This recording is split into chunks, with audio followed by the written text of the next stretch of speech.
On the line. You're welcome to Eyewitness News Council. Thank you so much, and thank you for the opportunity.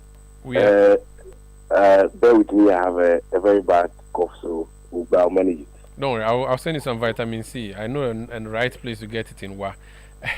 Thank you, sir.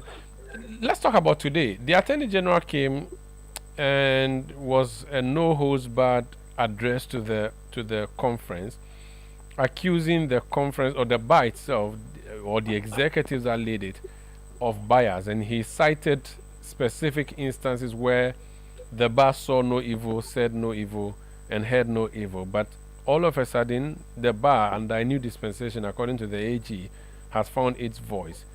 As executives of the GBA, what is your official reaction or response to what the Attorney General said at the conference today? Thank you so much. I think our position is clear. We respectfully disagree with him. Using his own speech today, he gave certain scenarios, beginning with the removal of the former Shraj boss, Madame Loretta Lamte. That happened under NDC. Am I right? Yes, he did. And then, fast forward, removal of a former EC chair, Madame Charlotte Osei. That happened under MPP. Am I right? Mm-hmm. And both happened under Article 146, not so. At that time, no regulations were made. Apart from these two, some judges, Superior Court judges, were removed using the same Article 146. So if as a society, going forward, we have to be towing the way, the line, we have to be proceeding the way we are proceeding. And the bar is saying that, well, let's put in place regulations to govern the application of Article 146 of the Constitution. What is favoritism about this one? As a society, do we want to be static? Because in the past, it has happened to us when both regimes were in power. We have now seen it happening again, and we are saying that, look, going forward, we shouldn't be doing it the way we used to do it. What is wrong? Has it been done and is being skewed in application in favor of one side? I don't think so.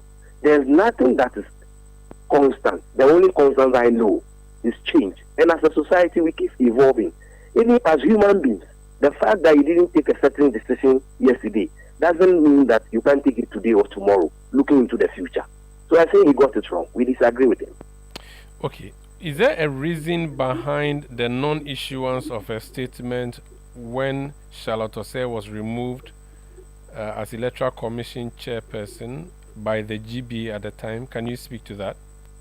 There was no reason. That is why I said that those appear to be the earlier stages of the application of Article 146. But going forward as a people, if we think that wouldn't help us, why would anybody be resisting a suggestion that rules should be made to guide the process? Don't forget, nobody is saying that 146 does not give power to the president to remove the CJ or any Superior Court justice. That power is there. But there must be regulations governing procedures in the removal process. That is all we are saying. So to say that we are biased, I don't think it's right. I remember when we went to who? Cape Coast. You interviewed me. That is Omar Sanda. Am I right? Yes, correct. I remember that interview.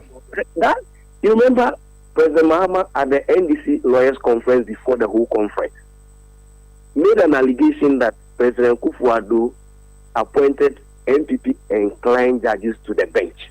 We condemned him. President Kufuor came to Cape Coast to address her. As he condemned President Mahama, we supported him. When he moved beyond that, by advising that all well-meaning Ghanaians shouldn't vote for President Mahama because of what he said, we condemned it too. So where lies the favoritism? I think let's get these things clear. Why are we doing this to ourselves? We must, for me, the future is what matters. What has happened has happened. But the point is, where is the start-off point, or where do you start from, and why are you starting from the Ayazu era? Omar, you went to school one day, not so. Even though you were born the first day, did you go to school that day? No. There must always be a starting point. That is life. So because we never did it, we should live it this way. Then we are not living life as a people. You've talked about a regulation to guide the removal process. The chief whip of the NDC side, who most likely will whip MPs in line to pass any bill that may come, is suggesting that you cannot have a law which is lower in rank to implement a law which is higher in rank, i.e., you cannot create a regulation to guide a constitutional procedure which has been spelled out in black and white. What do you envisage can happen with that regulation dealing with Article 146? I disagree with him because my understanding of what we are saying relative to Article 146 is to give us step-by-step procedure as to how we should proceed.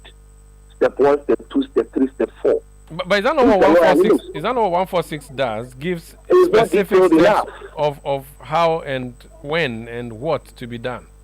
And we are saying that it's not detailed enough. It could have been more comprehensive. That's what we're saying.